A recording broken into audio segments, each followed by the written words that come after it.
who we have with us today. So we have 2 current students and 3 of our alumni.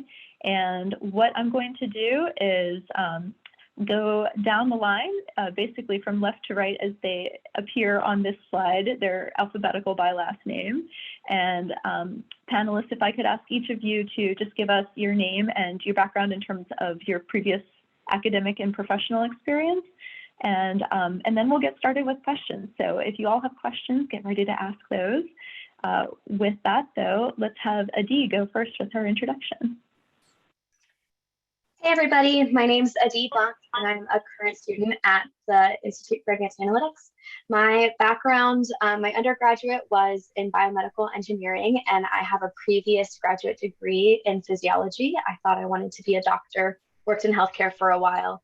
And during that last degree, I took a time series class, loved data, did a year in finance working with data, and then came to this program to see what else I can learn and do with it.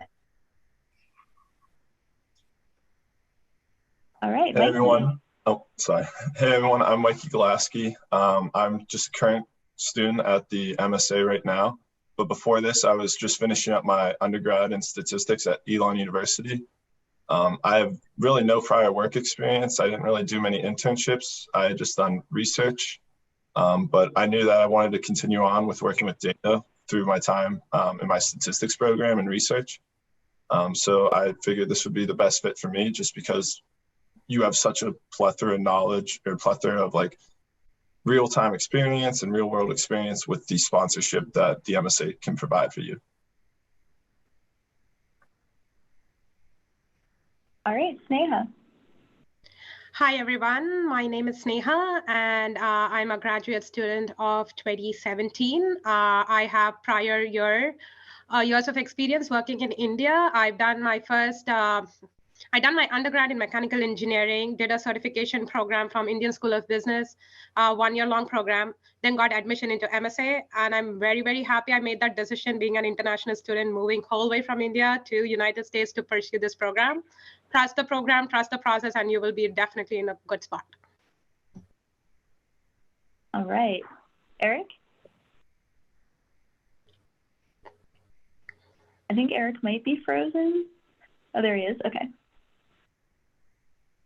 Graduated this past May, and I currently work at LendingTree. Before the program, I did sales and marketing for a consulting firm in North Carolina, and before that, I'd worked in lots of different things, local government, operations, manufacturing, all sorts of stuff. And so getting into the program was exciting because it's a great way to focus a lot of the things that I was interested in, and just like the network and the support that you get is phenomenal. All right, and last but not least, Paige. Hi everyone, I'm Paige. I received my bachelor's degree from Appalachian State in mathematics with minors in statistics, computer science, and biology. Did a lot of research during that time and realized I thought I wanted to get my PhD, so I applied to a ton of PhD programs and only this program for my master's. So glad I did this, saved myself so much time and money, and highly recommend it. I now work at Red Hat, and it's been a really good life choice. So. All right, so the floor is yours, attendees. If for any questions you have, you can enter them into the chat and we will open them up to the panel. I'll go ahead and get it started. So panelists and anybody, whoever wants to go first can go first, but I'd love for you to tell us a little bit about what was the most challenging part of the MSA program for you, and what was sort of the highlight for you or the best part of your experience? Oh, I'll go first. Hands down, the most challenging part was linear algebra. Like just getting started with linear algebra. I didn't know anything about linear algebra before the program started. But interestingly enough, my favorite part of the program was learning about network graphs, which is like linear algebra applied. And so it was a huge struggle to get started, but I really love it. I can go next. For me, my best and worst are the same thing. And that was the people. So you're in homework teams, you're in practicum teams, you're with people all the time. And you have to learn to work with these people, whether you like them or not. And so it was a really great learning experience in that sense, but it was a challenge at times.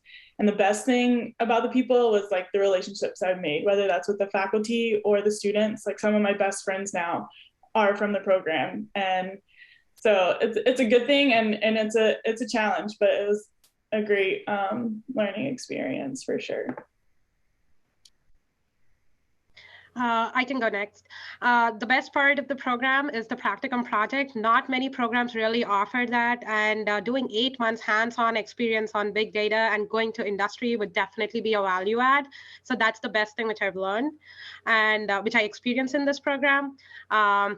The challenging part, as one of my alumni mentioned, linear algebra, definitely that was the challenging subject which we learned in the entire course. It took us a while to get through all of that.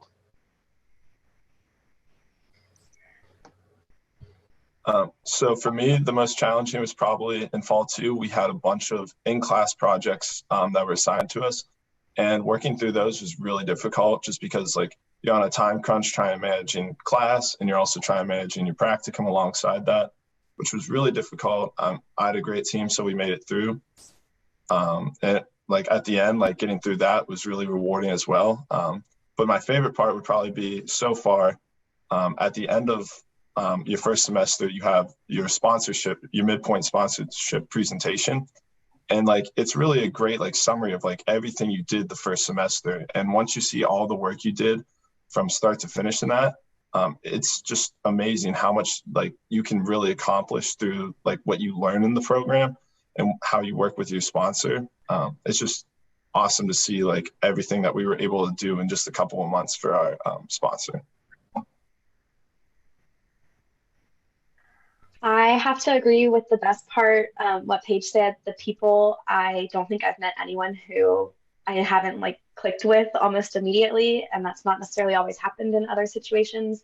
And just working with people who are passionate about the same things as you in some ways, but also different in others, and learning from each other has been really, really great.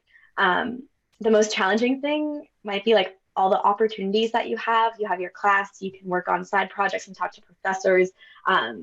With jobs, I just feel like there's always things being thrown at you. So learning how to prioritize and figuring out what do you actually want to accomplish in your time here has been the most challenging part for me. All right, thank you all. So I'm going to start asking some of the questions that are coming from audience members in the chat.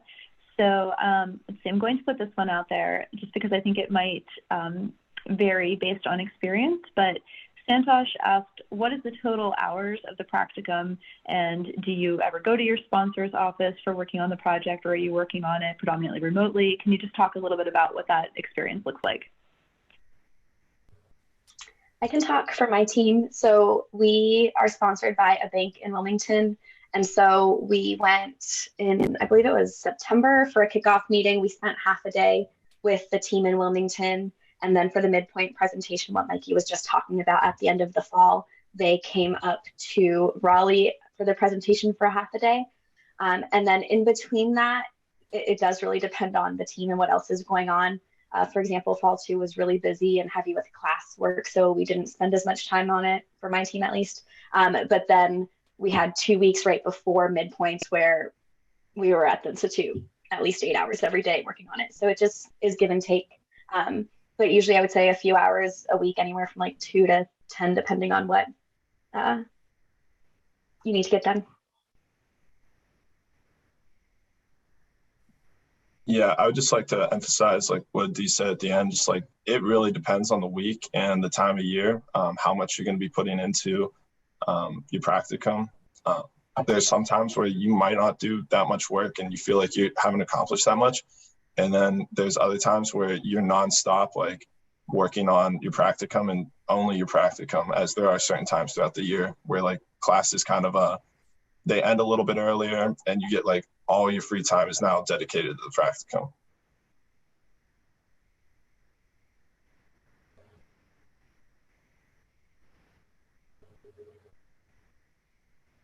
All right, I'm going to share another question here. So Sneha, this one is for you. We have a couple of questions coming in from prospective international students wanting to know a little bit more about the experience for an international student in the program. What is it like in terms of adapting, I guess, culturally and to the program itself? And did you experience any particular challenges with regards to securing a job? Sure, I can take this up. So first thing, yes, it was a biggest move coming whole way from India to United States. The culture is very different here. It took me a while, though I was an extrovert person, it still took me a while to get adjusted. But trust me, the Institute will help you to get adjusted. Your friends in the Institute, whoever you talk to, will make you comfortable. So I don't think you will have that problem for a long time. Maybe first initial month, to know how things work in US, to know how commute works in US, to know like how all the programs are structured, to know how you have to communicate, because maybe when you're coming from a different country, your communication could be a little different and it could be a little straightforward than communication here. So those are kind of things which I faced initially for a month or two, but the program really has some extra support where you can talk to them in their office hours from Val or April or anyone from the Institute, and they should be able to help you to get through that. So I don't think that should be a problem. Coming to the placements, I do know that I think Val have answered that, but yes, the placements are a little bit different compared to people who are coming from United States. We have sponsorship issues. So some government companies may not sponsor international students because it's obviously the government data. So they have some restrictions. So maybe we cannot work for those companies. But apart from that, we had many opportunities still to interview for. Like for example, I work for Fifth Third Bank, which is a regional bank. It's a US-based bank, but still I was given an opportunity to interview. And if you do really well, they will definitely sponsor you. Even if the company as a whole don't sponsor, if you are a potential candidate and they really want you, they will make exceptions. So don't think that we will not have opportunities. We will have tons of opportunities. EY is something which hires international students. Deloitte is something which hires international students. JP Morgan Chase, they do exceptions, they hire international students. So there are opportunities out there. Thank you, Sneha. All right, here's another question for anyone and everyone. This is from Fuad, who is actually one of our admitted students who's incoming. He wants to know how you're able to keep a work-life balance while you're a student in the program. You're not. Like that's how I would answer it. It's just for me, so maybe I've experienced something a little bit different, but my partner was doing her MBA full time as well, and so we were just like, wake up, get on, do school all day long, come home, go to sleep, kind of thing, and then do it again the next day. And actually, like for me, it was more about how I organized my life rather than if I felt like it was totally balanced. It was like every day I'm going to sit down, I'm going to look at the things I need to accomplish from like the pacing guide and, like if there's anything at home that I need to take care of, and it's just going to all go on my calendar because empty calendar, empty brain. But if I had like filled my calendar and I stayed organized, then it worked, and because it's an intensive program, fantastic, but you got to focus. And so, you make time for the things that you need to make time for. I talk with my team. If it's like, hey, I need to do this thing, whatever it is, we're all humans and we all want to help each other succeed as well. But I think that, being focused and working to stay organized made all the difference for me. So I'm going to completely disagree with what Eric said. I had a work-life balance. And it made my life so much better. You definitely have to have some self-discipline. I woke up at 5:30, went to the gym before class and showered, got ready, ate. And yeah, I was at the Institute from 9 to 5. But also during the summer, you have a ton, you're in class, but we made time for intramurals. We had so many intramural teams. We went to dinner with my practicum team. We made events happen. And yeah, like Eric said, you have to put on your calendar, you have to make time for it. But that life side of this balance, made the Institute like so memorable to me. Like that's how I met all the people. That's how I build my network is doing these events with these people.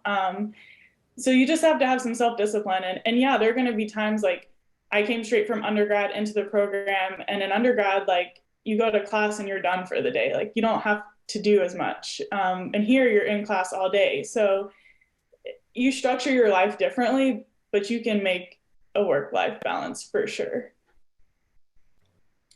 Yeah, I think it's just having the right mindset and like telling the people in your life. My parents live about 20 minutes from me, and I used to go over 2 to 3 times a week, and now I see them every other week, and they've known to expect that for these 10 months. But I have like a core group of really close friends in the program, and we study really hard, but then we watch movies together, we go hiking. 10 of us just went on a ski trip to Utah. So you find how to balance it. And yeah, I agree with Paige. It's definitely like made the experience, the people, and being able to have the life side in it. Just again, know the expectation, know that there are days that you're going to be working really hard, and you might not see as much of the life side. Yeah, I completely agree with honestly what everyone said. Like there's different aspects to how you want to take this program, but the biggest thing to remember is like it's 2 years of work fit into 10 months, and you came here to like project your career. So you definitely have to like put aside some of the social aspects in your life. But the beauty of this program too is like you are working with so many people in this program that it's hard not to make friendships, and they're all pretty much on the same schedule as you. So like when you have free time, they're probably gonna have free time. I know like every Tuesday, like a lot of us get together and we go to trivia night, and like that's pretty much the only thing I do during the weeknights the entire week. But then like on Sundays, we'll all get together, like watch football, or like Saturdays we might go for a hike.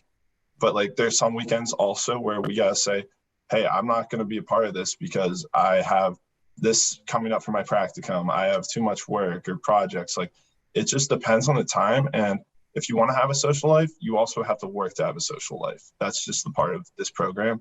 But putting your social life aside for sometimes, it's just going to make it so worth it. You won't regret like anything you do in this program as long as you give 100% at everything you do. Thank you. All right. Another question. This one is from Felicity. How did career services help you the most? This is open to anybody.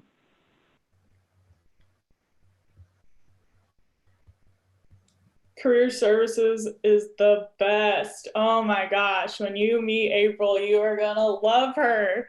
So it helps a ton. Like she leads you through the whole process. And it's not just her, it is the whole program. Like you have people telling you like how to help improve your resume, but you also have people like, oh, maybe you should consider this job. Like I thought I wanted to go into healthcare, and I was determined to apply to only healthcare positions.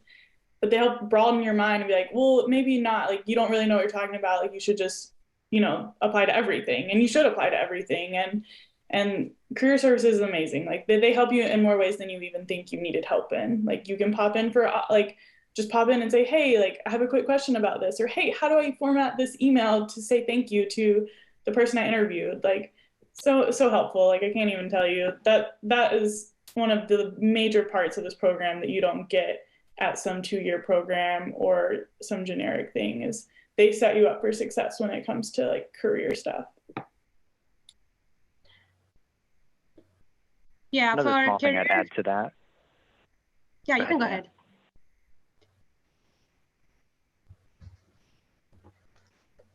You can go ahead. I was just going to say the help with like writing my description for my LinkedIn profile and my tell me about yourself answer for interviews, and practicing that over and over and over, and getting helpful feedback from another human was just invaluable. Yeah, the career services is really, really great. I mean, you will hear April a lot, maybe in the fall and the semester and spring semesters than in summer. She will help you clean up your resumes, not write your resumes, like clean up your resumes, get prepped for all your interviews. Do not get scared to reach out to her if you need anything. She is like the best resource and the helpful resource for all your job interviews, your job placements. the director, Michael Rapa, he is the best when it comes after you get an offer, so you want to make a decision and you're confused when you have multiple offers. He's the best one to talk to. So I would definitely trust the process. Initially, I was super scared about the process because it was so hectic, 10 months program, practicum, interviews, coursework, so many things going around. But if you trust the institute and do what they really say, you would definitely get into a good spot. That is what I could say. All right, thank you all for that. All right, so another question. This one is from Karthik Krishna. He asks, what programming languages did you use during the practicum and for alumni in your current work? For the practicum, it really depends on your sponsor. For example, mine has asked us to use Python and then SQL for any database management. Some practicum sponsors have let the teams use whatever language they want, but I think the core three would be Python, R, and then some SAS, and then SQL for any database stuff.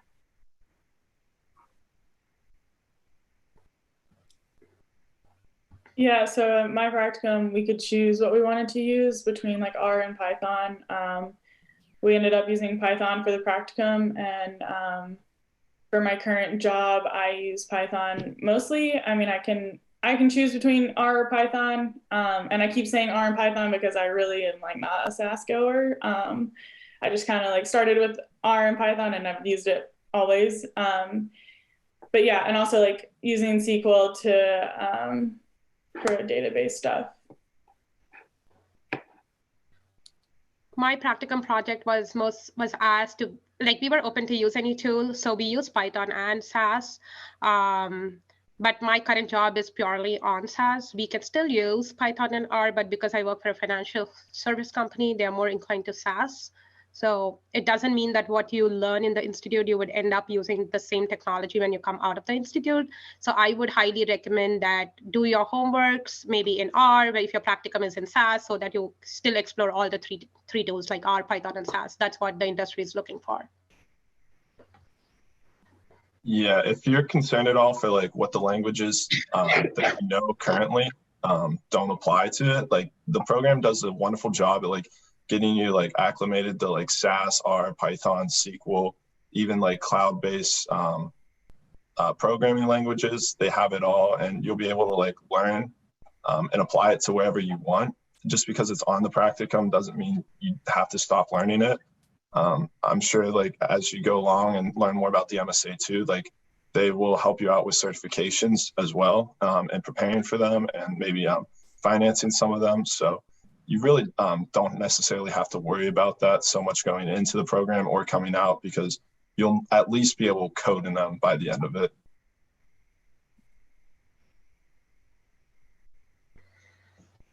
All right, another question. This is from Krishna. Could you elaborate a bit more on the specifics of working on a practicum project? So for example, things like deadline, difficulty, scope of work, expectations, that sort of stuff. And obviously, we have to keep this above non-disclosure agreement since we can't go into the specifics of the projects, but open to anybody. I think, again, it depends a little bit. So we've shared like across the class on your resume, you can have like above NDA bullet points, and all of them are slightly different. In terms of deadlines, my sponsor, we have every 2 weeks, we have a meeting with them just for us to ask questions and show them where we're at. And then otherwise, basically all our deliverables were due at the midpoint presentation. However, I know other teams that are meeting with their sponsors more frequently and have smaller chunks along the way. I think that's something that you just communicate with your sponsor and you find what works for your team and for them. Yeah, we currently meet with our sponsor at the most random times. Like we do try to do every 2 weeks, but we sometimes need updates faster. And we kind of set internal deadlines. Like Dee said, we really didn't have anything set by our sponsor besides the midpoint and our final presentation. But everything else, like we get into these like sprint plannings where like every 2 weeks we try to accomplish the tasks. Sometimes we have to push them back to the next sprint and work on them a little bit longer, but everything's kind of internal, and your team kind of decides like when things need to be done by. Regarding scope of work. So we got, our sponsor basically said, you know, here are some things we want to accomplish. We want to make our workplace better. And here are 3 or 4 different data sets that we have.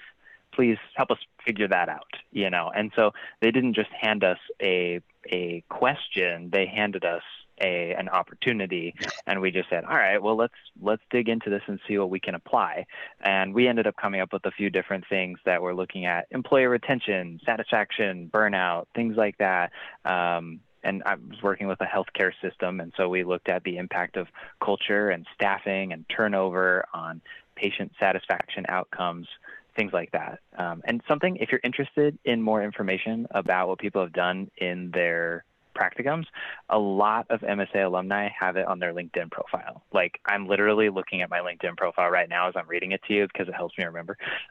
So like, you can visit other people's profiles and start to see like, oh, these are the projects that people worked on, or these are the kinds of things that they did. They used a logistic regression or whatever, you know. So it's a great way to get more information.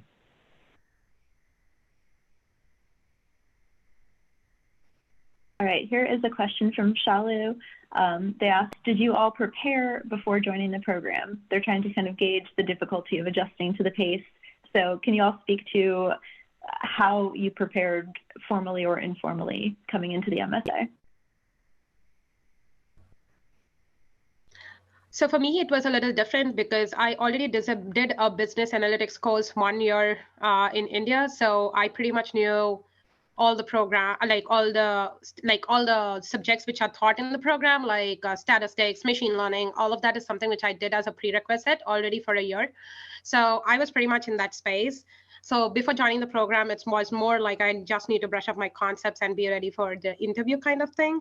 So my experience was already coming from that background. And what like they presented earlier, Daesh presented earlier, like they do ask you like a few technical questions in your interview or whatever, but like just having a few basic statistic courses will help you a ton. I mean, I came straight from undergrad and my background was technical, but I still went into the primer just to kind of get on the same boat as everyone else. And it's like, don't stress about it. Like, as long as you have like your foundation in statistics, like you're fine. And they help you succeed along the way. They're not like they don't put you out on your own. Like, I constantly went to office hours during the program or like ask questions. And even in the interview or whatever you're at, like, they're so awesome, and they'll kind of help you talk through it. They just want to know that you're thinking about it correctly, like that you're trying, like it's not a right or wrong answer. But yeah, just some foundational statistics is really the biggest thing, I think. Yeah, I think that like the primer and the summer courses caught everyone up. I came from a statistical and coding background, so I was pretty ready for this program. And I thought like I would really excel in it, but honestly, by the time that our fall courses came around, everyone had caught up and I wasn't special anymore. So the preparation, like they build it into the program and prior to the program for the technical skills. That's not really anything you need to worry about. I would say really the only preparation that I did was telling the people that I knew prior to the program that I wasn't going to always be like as available, like telling my parents like, hey, like I'm not going to like come home as much this year because I'm going to be a little bit busier than I was in undergrad. And that was really the only preparation I think I did.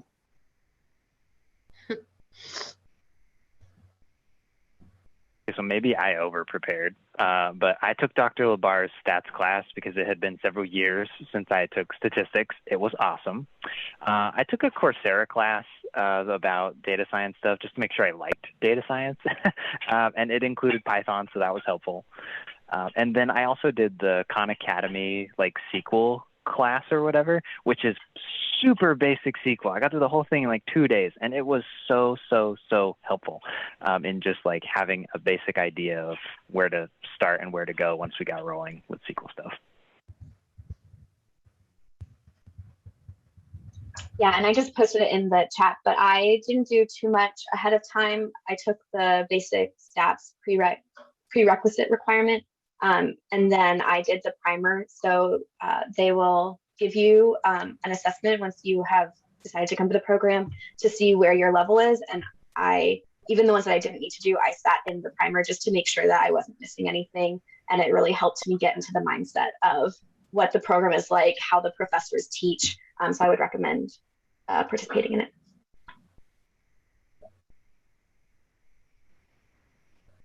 Awesome. Okay. And then I think this is the last question that we have time for. Attendees, if we haven't answered your questions yet and you have a little bit of extra time, Daisha and I will stay on the line to address those questions. Obviously, I'm going to let the panelists go after this one, but last question for the panelists. Why did you all choose the MSA over other programs or other admission offers that you might have received? So I can start us off. This was actually the only program I was interested in. I think data science and a lot of the programming you can always learn on your own if you want to, but it was the teaming and the in-person, the being with all these people and the soft skills that you gain on top of the data science for this program. And also the practicum, I think is super, super helpful because of the way that you are able to think through a real world business project, unlike any other project that I had worked on.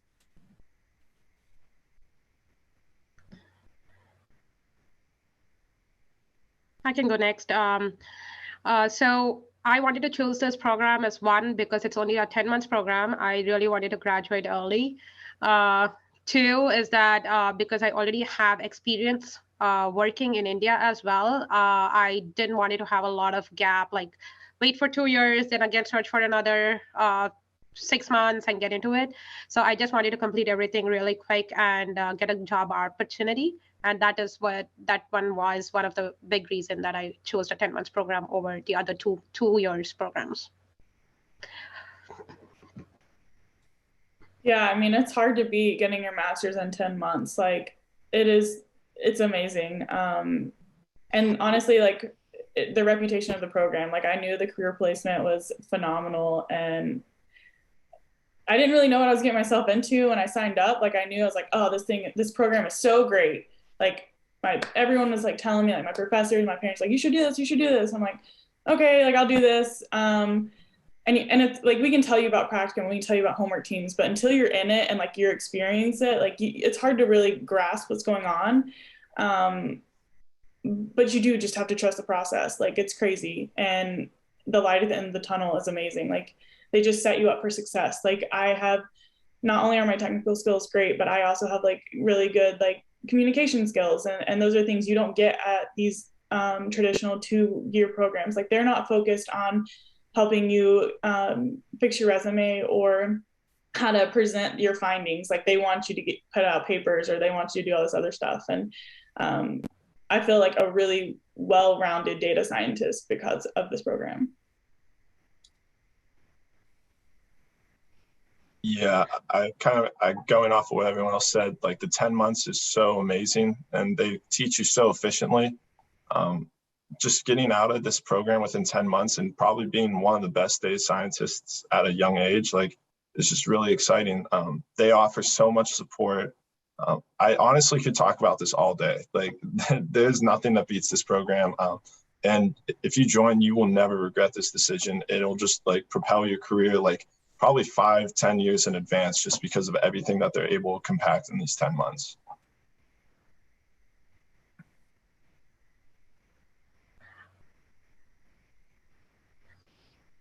And I promise we did not pay our panelists to say really nice things. They did that on their own.